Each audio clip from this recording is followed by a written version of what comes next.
नमस्कार विद्यार्थी मित्रांनो, सर्वांचं स्वागत आहे आपले एमपीएससी टाइम्स या यूट्यूब चॅनलमध्ये। तर आपली चालू आहे सिम्प्लिफाईडची एमसीक्यू सिरीज अंक 32 आणि अंक 33 वरती। त्यामधील राष्ट्रीय घडामोडी हा आपण चॅप्टर क्लिअर करतोय। जानेवारी 2024 ते जून 2024 मधील जे काही सिम्प्लिफाईड अंकामधील ज्या काही राष्ट्रीय घडामोडी असतील त्याच्यावरती आपली ही एमसीक्यूची सिरीज असेल आणि हा व्हिडिओ क्रमांक 6 आहे। जर याच्या आधीचे जर तुम्ही 5 व्हिडिओ बघितले नसेल तर तुम्ही नक्कीच बघून घ्या, तुमची डायरेक्टली उजळणी जी असेल ह्या एमसीक्यू सिरीजच्या माध्यमातून होऊन जाईल। जर चॅनलवरती नवीन असेल तर नक्की चॅनल आपलं सबस्क्राईब करत चला, व्हिडिओला जास्तीत जास्त लाईक करत चला। तर आता सुरुवात करूया। तर ह्या व्हिडिओमध्ये एकूण 12 प्रश्न तुमच्यासाठी असतील, ठीक आहे। तर व्हिडिओ शेवटपर्यंत ऐका, तुमची डायरेक्टली उजळणी जी असेल ती होऊन जाणार आहे। तर आता सुरुवात करूया। तर भारताचा भाषा ॲटलस तयार करण्यासाठी कोणत्या संस्थेने प्रस्ताव ठेवला आहे? तर याचं करेक्ट उत्तर आहे पर्याय क्रमांक 1 IGNCA। तर भारताचा भाषा ॲटलास तयार करण्यासाठी IGNCA या संस्थेने प्रस्ताव जो आहे हा ठेवलेला आहे। तर स्पष्टीकरण बघूया। तर Indira Gandhi national centre for arts म्हणजे काय IGNCA यांनी भारताचा भाषा ॲटलास तयार करण्यासाठी भाषिक सर्वेक्षण तयार करण्याचा प्रस्ताव जो आहे हा ठेवलेला आहे। या सर्वेक्षणाचे उद्दिष्ट भारतातील भाषिक विविधतेचा सुसंगत डेटा तयार करणे अशा स्वरूपाचा आहे। तर याच्यामध्ये IGNCA चा लॉंग फॉर्म लक्षात ठेवा, Indira Gandhi national centre for arts म्हणजे IGNCA यांनी भारताचा भाषा ॲटलास तयार करण्यासाठी काय केलेलं आहे, भाषिक सर्वेक्षण तयार करण्याचा प्रस्ताव जो आहे तो ठेवलेला आहे।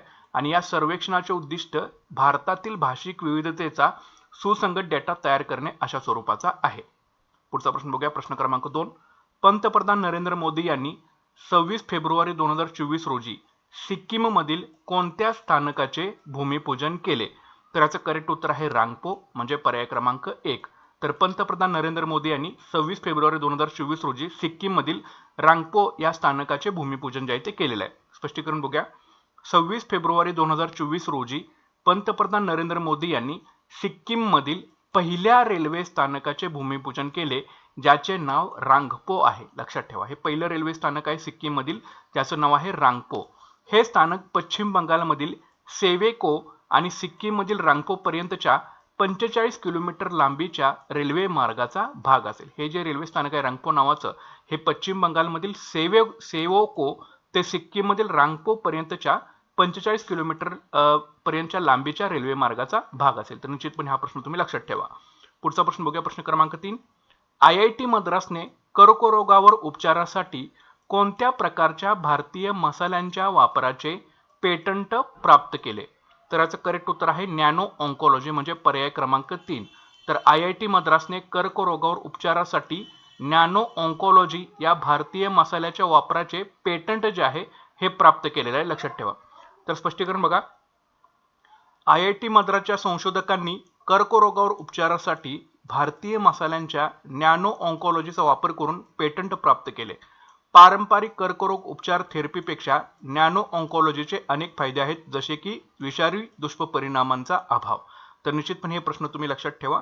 तर IIT मद्रासच्या संशोधकांनी काय केलेलं आहे, कर्करोग उपचारासाठी भारतीय मसाल्यांच्या नॅनो ऑन्कोलॉजीचा वापर करून एक पेटंट प्राप्त केलेला आहे। आणि ह्या नॅनो ऑन्कोलॉजीचे अनेक फायदे आहेत पारंपरिक कर्करोग उपचार थेरपीपेक्षा, जसे की विषारी दुष्परिणामांचा अभाव। पुढचा प्रश्न बघूया, प्रश्न क्रमांक 4। 2031-32 पर्यंत देशात किती नवीन अणुप्रकल्प उभारण्यात येणार आहेत? तर याचं करेक्ट उत्तर आहे 18 म्हणजे पर्याय क्रमांक 2। तर 2031-32 पर्यंत देशात 18 नवीन अणुप्रकल्प जे आहेत हे उभारण्यात येणार आहेत। स्पष्टीकरण बघा। 2031-32 पर्यंत भारतात 18 नवीन अणुप्रकल्प उभारण्यात येणार आहेत। या प्रकल्पामुळे अणुप्रकल्पांच्या वीज निर्मिती क्षमतेमध्ये 13,800 मेगावॅटने काय होणार आहे, वाढ होणार आहे। तर निश्चितपणे हा प्रश्न तुम्ही लक्षामध्ये ठेवणं गरजेचं आहे। तर ह्या अणुप्रकल्पामुळे काय होणार आहे, एकूण 13,800 मेगावॅटची जे अणुप्रकल्पाची वीज निर्मिती आहे त्यामध्ये वाढ होईल म्हणजे 13,800 मेगावॅटनी। आणि 18 नवीन अणुप्रकल्प जे आहेत ते 2031-32 पर्यंत भारतामध्ये उभारण्यात येणार आहेत। पुढचा प्रश्न बघूया, प्रश्न क्रमांक 5। जम्मू काश्मीरच्या किरू जलविद्युत प्रकल्पाशी संबंधित भ्रष्टाचार प्रकरणी CBIने कोणाच्या निवासस्थानाची आणि कार्यालयाची झडती घेतलेली आहे? तर याचं करेक्ट उत्तर आहे पर्याय क्रमांक 1 सत्यपाल मलिक। तर जम्मू काश्मीरच्या किरू जलविद्युत प्रकल्पाशी संबंधित भ्रष्टाचार प्रकरणी CBIने सत्यपाल मलिक यांच्या निवासस्थानाची आणि कार्यालयाची झडती जी आहे ही घेतलेली आहे। तर स्पष्टीकरण बघा। 22 फेब्रुवारी 2024 रोजी CBIने जम्मू काश्मीरच्या किरू जलविद्युत प्रकल्पाशी संबंधित भ्रष्टाचार प्रकरणी माजी राज्यपाल सत्यपाल मलिक यांच्या निवासस्थानाची आणि कार्यालयाची झडती घेतली।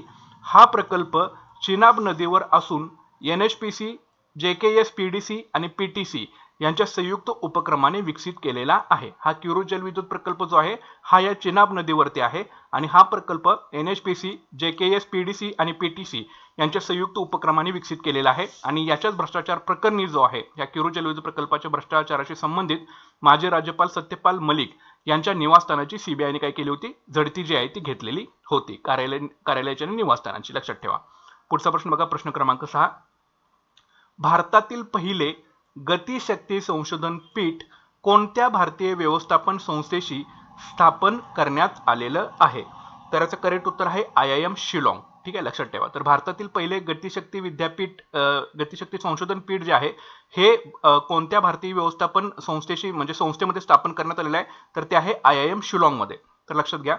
तर बंदरे, जहाज आणि जलमार्ग मंत्रालयाने भारतातील पहिले गतिशक्ती संशोधन पीठ स्थापन करण्यासाठी 23 फेब्रुवारी 2024 रोजी IIM शिलाँग सोबत सामंजस्य करारावरती स्वाक्षरी केली.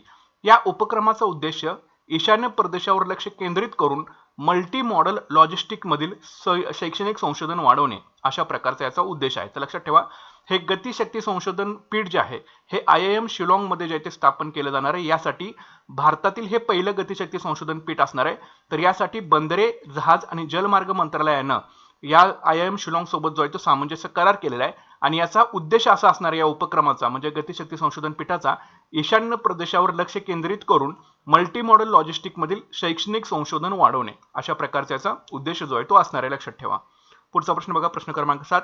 NTPC रिन्युएबल एनर्जी लिमिटेडच्या छत्तरगड सौर ऊर्जा प्रकल्पाची पूर्ण क्षमता ही किती आहे? तर याचं करेक्ट उत्तर आहे पर्याय क्रमांक 3, 150 मेगावॅट. NTPC रिन्युएबल एनर्जी लिमिटेडच्या छत्तरगड सौर प्रकल्पाची पूर्ण क्षमता जी आहे ही 150 मेगावॅट आहे. स्पष्टीकरण बघूया. NTPC रिन्युएबल एनर्जी लिमिटेडच्या छत्तरगड सौर प्रकल्पाची अपेक्षित पूर्ण क्षमता 150 मेगावॅट आहे. 21 फेब्रुवारी 2024 रोजी या प्रकल्पाने 70 मेगावॅट क्षमतेचे व्यावसायिक कार्य सुरू केले. यामुळे NTPC समूहाची स्थापित ऊर्जा क्षमता ही 73,958 मेगावॅट वरती पोहोचलेली आहे. तर निश्चितपणे हा प्रश्न तुम्ही लक्षात ठेवणं गरजेचं आहे. पुढचा प्रश्न बघूया, प्रश्न क्रमांक 8.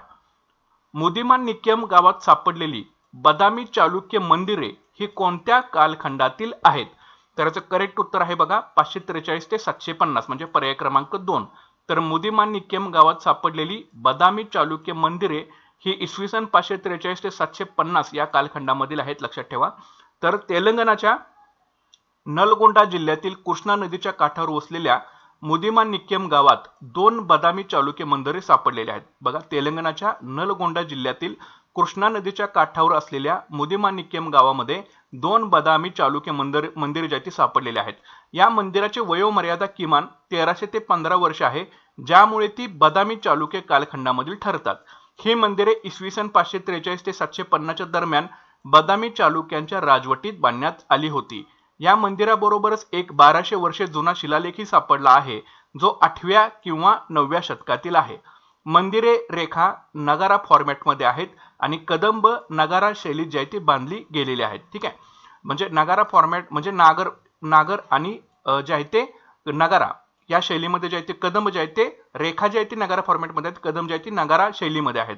बदामी चालुक्य हे कर्नाटकातील बदामी येथील चालुक्य वंशाचे शासक होते. बदामी चालुक्य हे कर्नाटकातील बदामी येथील चालुक्य वंशाचे शासक होते, ज्यांनी भारतातील वास्तुशिल्पाच्या विविध शैलींचा विकास जो आहे हा केलेला आहे. त्याच्यामुळे हे जर राज्यसेवा तुम्ही करणार असाल तर प्राचीन भारताच्या इतिहासाशी रिलेटेड हा करंट अफेअरचा प्रश्न आहे, तर हा तुम्हाला लक्षामध्ये ठेवणं गरजेचं आहे. पुढचा प्रश्न बघा, प्रश्न क्रमांक 9. संत रविदास यांच्या 647व्या जयंती दिनी पंतप्रधान नरेंद्र मोदी यांनी कोणत्या ठिकाणी त्यांच्या पुतळ्याचं अनावरण जे आहे हे केलेलं आहे? तर याचं करेक्ट उत्तर आहे पर्याय क्रमांक 2, वाराणसी. तर संत रविदास यांच्या 647व्या जयंती दिनी पंतप्रधान नरेंद्र मोदी यांनी वाराणसी या ठिकाणी त्यांच्या पुतळ्याचं अनावरण केलेलं आहे.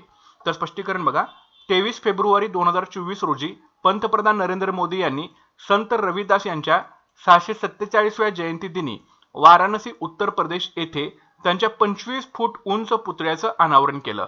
संत रविदास हे वाराणसी येथे जन्मलेले होते, जे 15व्या शतकातील महान संत, तत्वज्ञ आणि समाजसुधारक म्हणून ओळखले जातात. ते निर्गुण संप्रदायातील सर्वात प्रसिद्ध संतांपैकी एक होते. संत रविदास उत्तर भारतीय भक्ती चळवळीतील एक प्रमुख नेते देखील होते. तर निश्चितपणे हा सुद्धा प्रश्न तुम्ही लक्षामध्ये ठेवणं फार गरजेचं आहे. ठीक आहे, पुढचा प्रश्न बघूया. प्रश्न क्रमांक 10. कपिलवस्तू अवशेष म्हणून ओळखले जाणारे भगवान बुद्धांचे हाडांचे अवशेष 30 वर्षानंतर कोणत्या देशात नेण्यात आले? तर याचं करेक्ट उत्तर आहे पर्याय क्रमांक 3 थायलंड. तर कपिलवस्तू अवशेष म्हणून ओळखले जाणारे भगवान बुद्धांचे हाडांचे अवशेष 30 वर्षानंतर थायलंड या देशामध्ये नेण्यात आले. स्पष्टीकरण बघा. 1898 मध्ये विल्यम क्लॅक्स्टन पेपे यांनी उत्तर प्रदेशातील पिपरहवा येथे उत्खननादरम्यान भगवान बुद्धांचे हाडांचे अवशेष शोधून काढले, ज्यांना कपिल वस्तू अवशेष म्हणून ओळखले जाते. कोणी शोधलेले आहेत? विल्यम कॅल्स्टन पेपे यांनी उत्तर प्रदेशातील पिपरहवा या ठिकाणी भगवान बुद्धांचे हाडाचे अवशेष शोधून काढले, ज्यांना कपिल वस्तू अवशेष म्हणून ओळखले जाते. कधी शोधले आहेत? 1898 मध्ये शोधलेले आहेत. हे अवशेष प्राचीन कपिल वस्तू शहरातून सापडले होते. आता हे पिपरहवा त्याचं नाव कपिल वस्तू देखील आहे, हे सुद्धा तुम्ही लक्षात ठेवा. 30 वर्षानंतर हे अवशेष थायलंडला नेण्यात आले.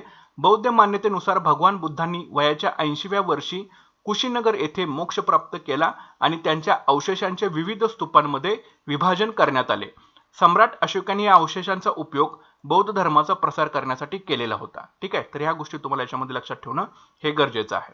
पुढचा प्रश्न बघा. प्रश्न क्रमांक 11. देशातील पहिल्या स्किल इंडिया सेंटरचे उद्घाटन कोणत्या शहरात करण्यात आले? तर याचं करेक्ट उत्तर आहे पर्याय क्रमांक 3 संबलपूर या ठिकाणी. तर देशातील पहिल्या स्किल इंडिया सेंटरचे उद्घाटन संबलपूर शहरामध्ये करण्यात आलेले आहे. स्पष्टीकरण बघा. 20 फेब्रुवारी 2024 रोजी संबलपूर ओडिशा येथे देशातील पहिल्या स्किल इंडिया सेंटरचे उद्घाटन केंद्रीय शिक्षण आणि कौशल्य विकास आणि उद्योजकता मंत्री धर्मेंद्र प्रधान यांनी केले. या केंद्रामध्ये उत्कृष्ट पायाभूत सुविधा, अत्याधुनिक तंत्रज्ञान आणि आधुनिक सुविधा उपलब्ध आहेत, ज्यामुळे प्रभावी शिक्षण सुलभ होईल.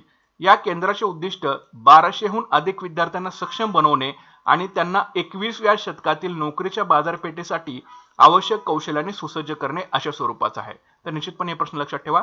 तर देशातील पहिल्या स्किल इंडिया सेंटरचं उद्घाटन कोणी केलं? धर्मेंद्र प्रधान यांनी केलं. ते कोण आहेत? केंद्रीय शिक्षण आणि कौशल्य विकास उद्योजकता मंत्री आहेत. कुठे केलेलं आहे? संबलपूर ओडिशा या ठिकाणी केलेलं आहे. कधी केलं? 20 फेब्रुवारी 2024 रोजी. ठीक आहे, तर हे तुम्ही गोष्टी याच्यामध्ये लक्षात ठेवणं तुम्हाला गरजेचं आहे. पुढचा प्रश्न बघा. प्रश्न क्रमांक 12. IIT हैदराबादचा परिसर विकास प्रकल्प राष्ट्राला समर्पित करणारे पंतप्रधान कोण होते? तर याचं करेक्ट उत्तर आहे पर्याय क्रमांक 2 नरेंद्र मोदी. तर IIT हैदराबादचा परिसर विकास प्रकल्प राष्ट्राला समर्पित करणारे पंतप्रधान आहेत नरेंद्र मोदी. तर लक्षात घ्या. स्पष्टीकरण बघा. 20 फेब्रुवारी 2024 रोजी पंतप्रधान नरेंद्र मोदी यांनी व्हिडिओ कॉन्फरन्सद्वारे IIT हैदराबादचा परिसर विकास प्रकल्प राष्ट्राला समर्पित केला. एकत्रितपणे 1089 कोटी रुपयांचा हा प्रकल्प आहे आणि IIT हैदराबादच्या या नवीन कॅम्पसचे उद्दिष्ट शैक्षणिक आणि संशोधन क्षेत्रात प्रगती करणे अशा स्वरूपाचा आहे. ठीक आहे, तर निश्चितपणे हा सुद्धा तुम्ही प्रश्न लक्षात ठेवणं गरजेचं आहे. तर कुठला कोणत्या IIT मधील विकास प्रकल्प राष्ट्राला समर्पित केला असा जर प्रश्न विचारला तरी सुद्धा IIT हैदराबाद हे तुमचं उत्तर असलं पाहिजे. आणि हा एकूण 1089 कोटी रुपयांचा प्रकल्प आहे आणि याचं उद्दिष्ट आहे की शैक्षणिक आणि संशोधन क्षेत्रामध्ये प्रगती करणं. तर निश्चितपणे हा प्रश्न तुम्ही लक्षामध्ये ठेवून घ्या. ओके, तर अशा प्रकारचे एकूण हे 12 प्रश्न आहेत. जर तुम्हाला JK टुडेच्या PDF मराठीमध्ये हवे असतील, एकूण 1.5 वर्षाच्या PDF जे आहेत ते उपलब्ध आहेत, तर त्या सर्वांची लिंक तुम्हाला व्हिडिओच्या डिस्क्रिप्शन बॉक्समध्ये आणि कॉमेंट सेक्शनमध्ये पिन केलेली तुम्हाला पाहायला मिळेल. तिथून जाऊन तुम्ही नक्कीच या PDF जे आहेत ते घेऊ शकता. याचं सुद्धा टार्गेट आपल्या चॅनलवरती चालू आहे. त्याच्यामुळे सर्वांनी चॅनल आपलं जे ते सबस्क्राईब करून ठेवा. व्हिडिओ सिरीज कंटिन्यू बघत चला. व्हिडिओ जास्तीत जास्त लाईक करा, शेअर करायला विसरू नका. भेटूयात पुढच्या व्हिडिओ सेशनमध्ये. Thanks for watching guys and all the best.